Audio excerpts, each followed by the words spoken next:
Hey there, my amazing friends. A super warm, heartfelt welcome back to the Best English Podcast. I'm your host, Sophia.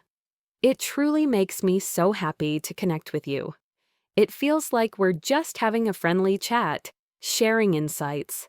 Today, we're diving deep into a topic I know can feel a bit challenging, maybe even a little daunting. But it's so incredibly important for truly speaking English naturally and with confidence. We're talking about English pronunciation. You know, when you're diligently learning English, it's perfectly normal to focus intensely on grammar rules, or to painstakingly build up a huge list of new vocabulary words. And honestly, that's fantastic progress. Keep doing that. But sometimes pronunciation gets a bit left behind. It might seem less urgent, or perhaps you're just not sure how to practice it effectively. But guess what? It's often those tiny, subtle mispronunciations that can sometimes make it harder for native speakers to fully grasp your brilliant ideas. Or, more importantly, it might make you feel a little less confident when you bravely open your mouth to speak English. And we definitely don't want that. So, today, my dear friend, we're tackling this head on. We're going to explore the 7 most common English pronunciation mistakes I hear learners make. And the best part, we're going to fix them together. This isn't about aiming for perfection. No way. It's about being clear. It's about being understood. And it's about feeling incredibly confident every time you choose to speak English. You have so much to say. Let's make sure it comes out just the way you mean it. Are you feeling ready? Take a deep breath. Let's jump right in. Mistake 1, the tricky the T sounds, voiced and unvoiced. All right, my friends, let's kick things off with a big one. This is often the very first sound that trips up so many English learners. It's the infamous tia sound.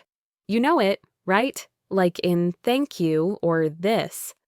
It's quite unique to English. Many other languages simply don't have this sound. Because of this, learners often substitute it with a T or a D, or even an F or a V. So thank you might become tank you. Or this might sound like dis, or think for think.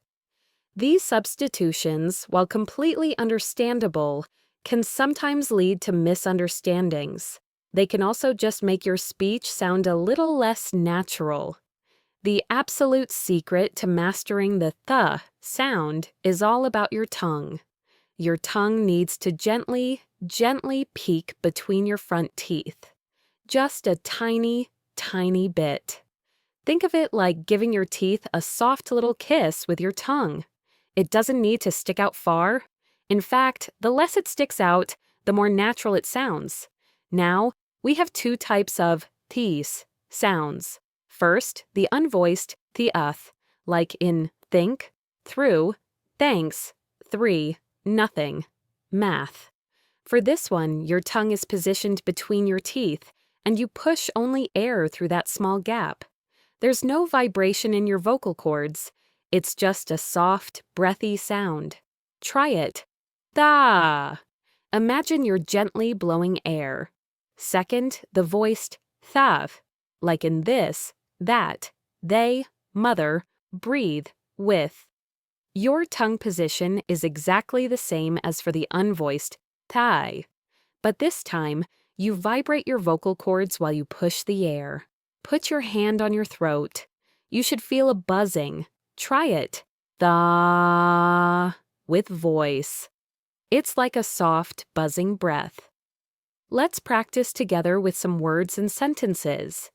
Try to imitate my pronunciation, focusing on your tongue position, unvoiced, practice, words, think, 3, both, south, birthday, mouth, truth.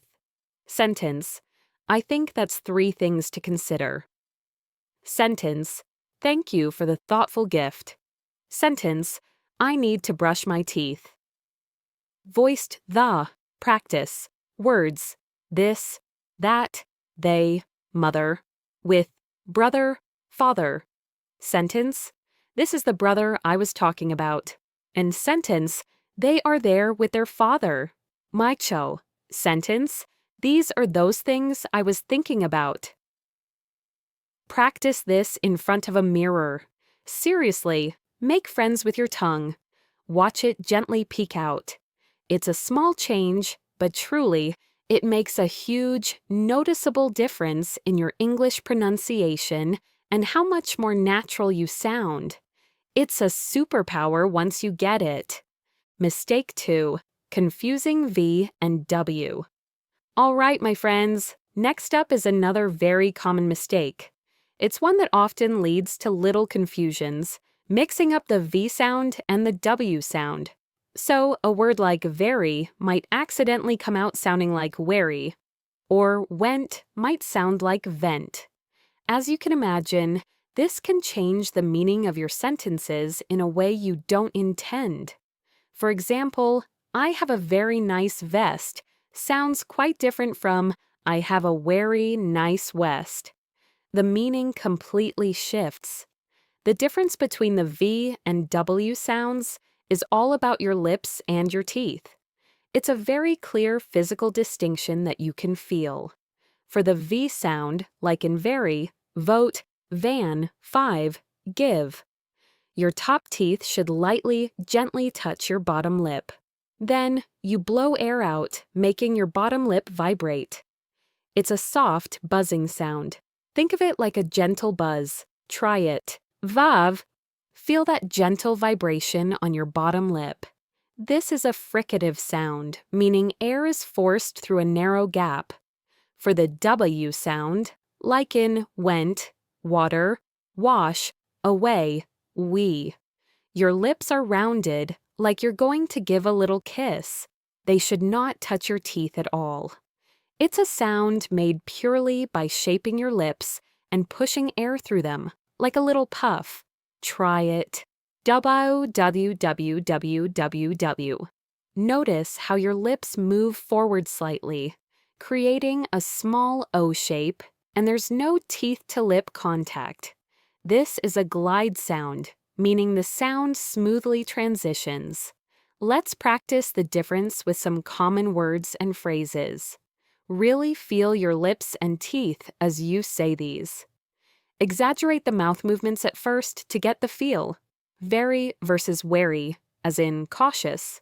Vote versus wrote, vine, versus wine, vest, verse west, van, versus wan, as in look wan, meaning pale.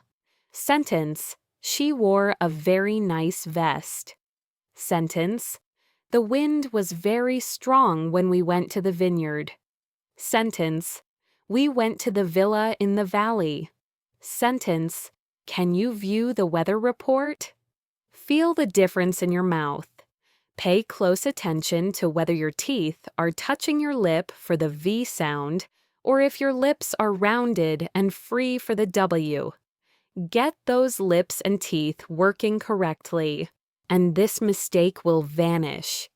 You'll sound so much clearer, and you'll avoid any potential misunderstandings. Fantastic work! Mistake 3, the tricky L versus 2's R. All right, my friends, mistake number 3. This is another super common challenge for many English learners, especially those whose native languages don't clearly distinguish these two sounds. It's confusing the L sound and the R sound. So a word like light might accidentally come out sounding like right, or read might sound like lead. As you can imagine, this can significantly change the meaning of what you're trying to say. Think about picking up a glass versus picking up grass. Big difference, right? The absolute key here is where your tongue touches, or, crucially, doesn't touch, the roof of your mouth. This is all about your tongue's position and movement. For the L sound, like in light, love, long, bell, call. Your tongue tip touches right behind your top front teeth. It often feels like it's lightly pressing against the bumpy ridge there, just behind your teeth. Air flows over the sides of your tongue. Try it. Lol. Feel that definite contact point between your tongue tip and the roof of your mouth, right at the front. For the R sound, like in red, run, right, car, tree. Your tongue never touches the roof of your mouth. Instead, it pulls back slightly towards the center of your mouth, forming a little hump or a kind of bowl shape. The back of your tongue will be higher than the front. Your lips might also round a little, but it's the tongue that does the main work, retracting without contact. Try it. Rawr! Notice how your tongue is suspended in the middle of your mouth, not touching anywhere. Let's try some common pairs that highlight the difference. Really focus on your tongue's position as you say these. Feel the movement, light versus right, collect versus correct, glass versus grass, pillow versus pillar, lead, metal, versus read, as in a book, lane versus rain, flee versus free. Sentence, red light on the right. Sentence, please read the list of rules. Sentence, Larry likes to roll logs. Sentence, the long road leads to the lake. Autaus, focus intensely on that tongue position. Is it touching the front of your mouth, or is it pulling back and staying suspended? This conscious effort makes all the difference. It takes practice, but you absolutely can master this. Keep feeling that tongue movement, and you'll conquer these tricky sounds. Mistake 4, short I versus long E. Moving on to vowels, my dear friends. This is a very common one, and it's absolutely essential because it can completely change the meaning of your words. It's confusing the short I sound, like in ship, and the long E sound, like in sheep. Can you hear the difference? Did you see my ship? Is vastly different from did you see my sheep? One is a boat, the other is an animal. Mispronouncing this can lead to some funny or sometimes confusing situations. The key to distinguishing these two sounds lies in your jaw, tongue, and the tension in your lips. Think about the shape and openness of your mouth. For the short I sound, I, your jaw is slightly dropped, just a tiny bit. Your tongue is relaxed and sits relatively low and flat in your mouth. It's a quick, short, and slightly dull sound. It's a very relaxed sound. Think of the vowel in sit, hit, this, live, fill, kit, thin. Your mouth doesn't open much and your lips are relaxed. For the long E sound, I, your lips are spread wide, almost like you're giving a gentle smile.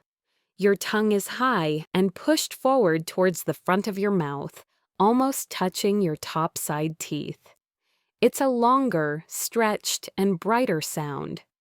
Your face muscles should feel a little more engaged, like you're stretching your mouth. Think of the vowel in seat, heat, these, leave, feel, keen, team. Let's practice these minimal pairs where just one sound changes the meaning. Really feel the difference in your mouth and face. Exaggerate the smile for the long E at first, ship versus sheep. Hear the difference in length and tension? Live, as in I live here, versus leave, as in I will leave now. Fit versus feet. Bit versus beat.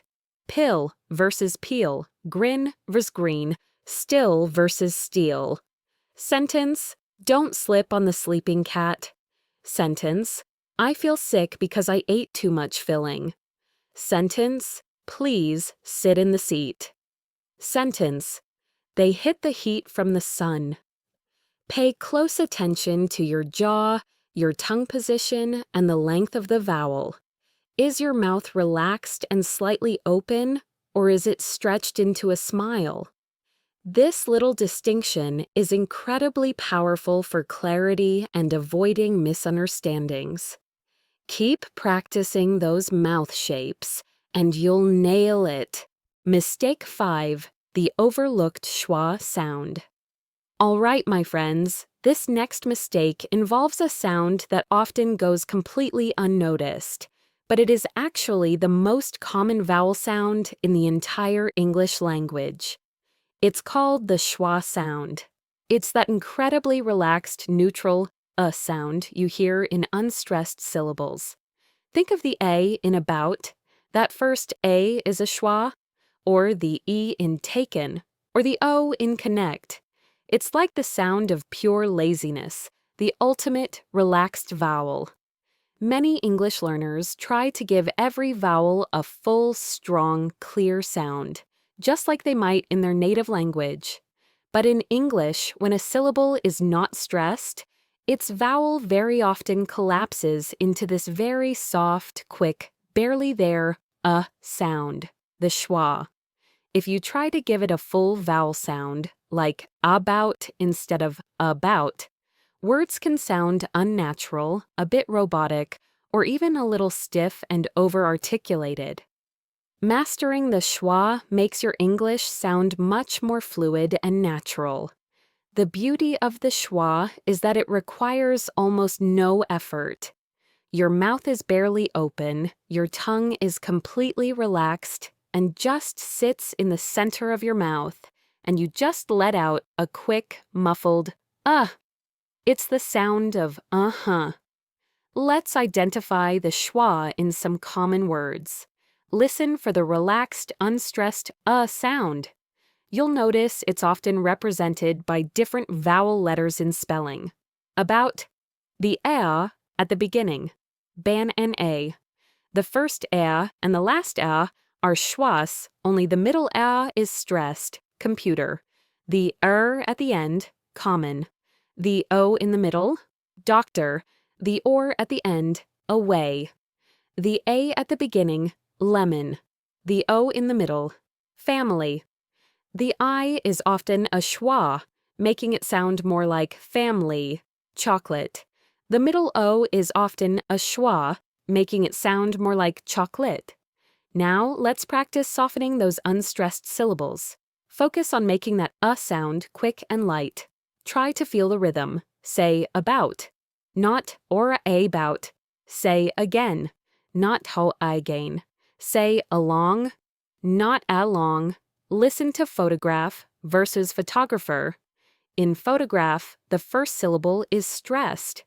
In photographer, the second syllable, to, becomes the schwa. Practice, the man went to the store. The to often reduces to a schwa. The main tip here is to really relax your mouth. Don't stress the syllable that has the schwa. Just let it be a quick, soft sound. This will make your English sound so much more natural, fluid, and rhythmic. It's a fundamental step to sounding more like a native speaker. Mistake 6, ignoring silent letters. All right, my friends, mistake number 6. This one is tough because English isn't always logical. It's all about ignoring silent letters. You know, those tricky letters where they are written down in the spelling, but they are simply not pronounced when you speak the word, like the K in knife, or the B in doubt, or the H in honest. If you try to pronounce these silent letters, your word will sound incorrect, or very stiff and foreign, or just confusing. This is a particularly tricky area, because there's often no single easy rule for why a letter is silent. It's usually due to the historical development of the language or old spellings that stuck around. So it's generally something you simply have to learn word by word as you encounter them. It might feel a little frustrating at first, like the rules are unfair, but with consistent practice and exposure, you'll start to recognize common patterns and common silent letters. Let's look at some common words with silent letters. Say them aloud and really listen for which letter disappears in the pronunciation silent K when followed by N. Knee. You only hear knee. No, you only hear now. Knife. You only hear knife. Knock. You only hear knock. Not. You only hear not. Silent B, often after at the end of a word or before T. Climb. You only hear climb. Thumb. You only hear thumb. Lamb. You only hear lamb. Doubt. You only hear doubt. Subtle. You only hear subtle. Silent H, often after W or in specific words. Honest. You only hear honest. Hour. You only hear hour. What. You only hear what. Why. You only hear why's I. Rhythm. The H is silent in this case. Silent T in certain common words.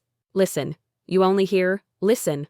Castle. You only hear castle. Soften. You only hear oven. Christmas. You often hear Christmas. Wristband. The T is often silent. Silent W, often before R or in specific words. Right. You only hear right. Anwer. You only hear answer. Wrong. You only hear wrong. Sword. You only hear zord. Silent L in certain combinations. Talk. You only hear talk. Walk. You only hear walk. Could. You only hear could. Should. You only hear should. Would. You only hear would. The best tip here is, whenever you learn a new English word, especially if it looks a little complicated or has letter combinations you don't recognize, always check its pronunciation. Use a reliable online dictionary that has an audio button. Listen to how native speakers say it. Get used to the fact that some letters are just there for historical reasons or decoration in the spelling. This takes consistent practice, but it's a huge step towards sounding more natural in English and avoiding confusion. You've got this, my friend. It's all part of the fun of learning English. Mistake 7. Misplacing word stress. Finally, my dear friends, mistake number 7. This is a very big one for clarity and for sounding truly natural in English. It's all about misplacing word stress. In English, almost every word with more than one syllable has one specific syllable that's stressed. This stressed syllable is said with more emphasis. It's typically longer, a little louder, and sometimes slightly higher in pitch than the other syllables. If you stress the wrong syllable, the word can become confusing, difficult to understand, or very interestingly, even sound like a completely different word with a different meaning and even a different grammatical function. Think of these very common pairs. They are spelled exactly the same, but the stress changes their meaning and their grammatical function. This is truly fascinating. Present, stress on the first syllable, as a noun, meaning a gift. He gave me a present for my birthday. Present, stress on the second syllable, as a verb, meaning to give something or to introduce. I will present my idea to the team. Can you hear that difference? The exact same letters, but different stress. Totally different meaning. Here are more examples of words that change meaning or part of speech based on stress. Listen closely and try to feel the emphasis. Contract. Stress on the first syllable, noun, an agreement, versus contract. Stress on the second syllable, verb, to shrink or get smaller. We signed a new contract. The muscles will contract. Object. Stress on the first syllable, noun, a thing, versus object. Stress on the second syllable, verb, to disagree or protest. What is that strange object, row? I object to that statement, to recrd. Stress on the first syllable, noun, a music album or a piece of data, versus record. Stress on the second syllable, verb, to save audio or video. She broke the world record. Please record our meeting. Produce. Stress on the first syllable, noun, fresh fruits and vegetables, versus produce. Stress on the second syllable, verb, to create or make. We buy fresh produce at the market. The factory will produce new cars. The tip is, when you learn a new multisyllable word, always pay attention to its stress pattern. Most good dictionaries show it. They'll often use a little apostrophe mark, apostrophe, before the stressed syllable. For example, present or present. Or they might use bolding. Practice by listening and imitating. Listen to native speakers say new words. Don't just hear the sounds, but also the rhythm and the emphasis. Try saying words with exaggerated stress on different syllables until you find the correct one. It might feel silly at first, but it helps your mouth and ear learn. Practice common words like banana, banana, computer, computer, important, important, university, university, photograph, pho to graph, photographer, photographer. Feel which syllable gets that extra push, that little extra bit of energy. This is a huge step for your overall clarity and for making your English sound more natural and fluent. It's all about the rhythm of the language, and you're doing an amazing job learning to feel it. Bringing it all together, your pronunciation journey. Wow, we've covered a lot of ground today, haven't we, my friend? We tackled the tricky thesaurus sounds, the clear distinction between V and W, the common confusion of L versus R, the subtle but important difference between short I and long E, the omnipresent and often overlooked schwa sound, those challenging silent letters, and the absolutely crucial role of word stress. Each of these sounds, each of these small, deliberate adjustments can make a profound difference in how clearly and how confidently you speak English. Remember, my dear friend, pronunciation is a journey, not a sprint, and certainly not a destination where you suddenly become perfect overnight. It takes consistent practice. It takes endless patience with yourself. Please, don't ever get discouraged by mistakes. I beg you, embrace them as invaluable learning opportunities. Every single time you consciously work on these sounds, every time you try to correct a small error, you are taking another powerful step closer to your goal of speaking English naturally and fluently. You are making incredible progress, even when you can't see it day to day. Be immensely proud of every single effort you make. Thank you so much for compassionately tuning in today, for dedicating this valuable time with me, investing so wisely in your English skills. I sincerely hope this friendly, in-depth chat has given you some deeply helpful insights, clarified some common questions you might have had, and most importantly, ignited a renewed, vibrant sense of enthusiasm and determination for improving your English pronunciation. Keep that amazing spirit alive. That's all for this empowering episode of the Best English Podcast. If you found this video incredibly helpful, please give it a massive thumbs up. It truly helps YouTube show this video to more amazing English learners just like you. Don't forget to subscribe to the Best English Podcast and hit that notification bell so you never miss out on future tips and tricks for mastering English. I'd love to hear from you. Let me know in the comments below which of these pronunciation mistakes you found most helpful to focus on, or what other pronunciation challenges you still face. Your feedback helps us create even better content for you. And please, be sure to share this video with anyone you know who's also bravely learning English and could use a powerful boost of encouragement. You can also find us on all major podcast platforms. Until next time, keep practicing your amazing English, keep exploring its wonders, and have a truly wonderful day.